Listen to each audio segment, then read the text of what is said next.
تو جتنی بھی عبادات ہیں ہر عبادت کا اپنا ایک مقام ہے، اپنا ایک مرتبہ ہے.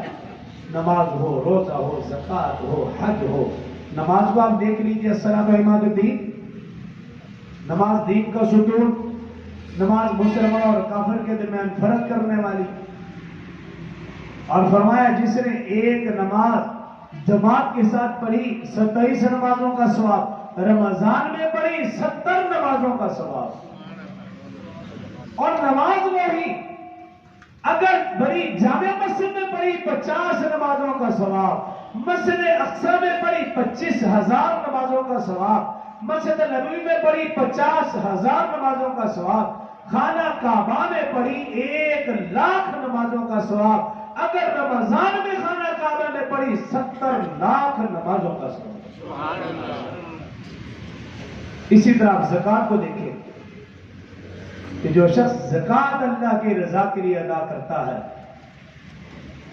اللہ پاک اس کے مال کو پاک، اس کے جسم کو پاک، اس کے گھر کو پاک، اس کے مال اولاد میں برکتیں. وَأَقْرِضُوا اللَّهَ قَرْضًا حَسَنًا، وہ اللہ کے ہاں قرض حسنہ ہے، اللہ اسے بے گنا نہیں.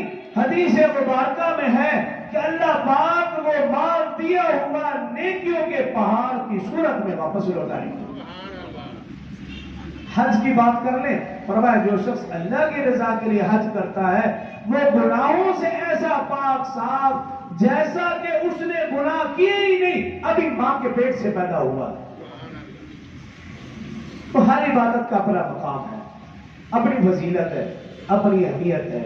لیکن نماز ہو، زکوٰۃ ہو، حج ہو، ان ساری عبادات کا تعلق ظاہر سے ہے.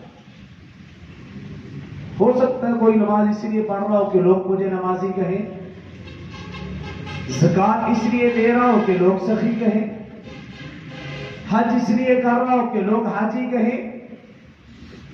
لیکن روزے کے اندر یہ چیز نہیں ہے. جب کوئی بندہ روزہ رکھتا ہے اس کو اور اس کے مالک کو پتا ہے، تیسرے کو پتا چل ہی نہیں سکتا جب تک کہ وہ بتائے نا. یعنی ساری عبادات میں ریاکاری ممکن ہے، لیکن روزہ ایک ایسی عبادت ہے اس میں ریاکاری ممکن نہیں، دکھلاوا ممکن نہیں.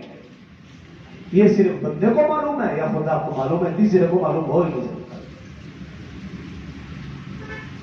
اور دوسری انفرادیت، ہم جتنی بھی عبادات کرتے ہیں اللہ پاک نے اس کے لیے انعامات رکھے ہیں. بھی نماز پڑھیں گے اتنا ثواب ہے، زکوٰۃ ادا کریں گے اتنا ثواب ہے، حج کریں گے اتنا ثواب ہے، گناہ معاف ہے. یا زیادہ سے زیادہ یہ کہہ دیا اس عمل کے اوپر جنت ہے، نماز کے اوپر جنت، زکوٰۃ ادا کی جنت، حج ادا کیا جنت، صدقہ و خیرات ادا کیا جنت. لیکن آپ حیران ہوں گے کہ جب روزے کی باری آئی تو اللہ رب العزت نے کوئی انعام نہیں بتایا، جنت کا وعدہ نہیں کیا. فرمایا الصوم لی وانا اجزی بھی، فرمایا روزہ میرے لیے ہے، میں اس کی جزا اپنے شان شان عطا کروں گا. دوسرے لفظوں میں آپ یوں سمجھو، نماز کے اوپر جتنی نیکیاں ہیں، زکوٰۃ کے اوپر جتنا انعام اور نیکیاں، حج کے اوپر جتنا انعام اور نیکیاں، ان انعام اور نیکیوں کو فرشتے لکھ سکتے ہیں. لیکن ایک اور حدیث مبارکہ کا مفہوم یوں ہے، اللہ تعالیٰ روزے پر اتنا انعام عطا فرماتے ہیں، اتنی نیکیاں عطا فرماتے ہیں، ان نیکیوں کو زمین و آسمان میں موجود سارے فرشتے مل کر بھی لکھنا چاہیں ان نیکیوں کو نہیں لکھ سکتے. اس لیے فرمایا صوم لی وانا اجزی، روزہ میرے لیے، میں اس کی جزا دے سکتا ہوں، میں بدلہ دے سکتا ہوں، کوئی اور اس کا بدلہ کوئی جزا نہیں دے سکتا.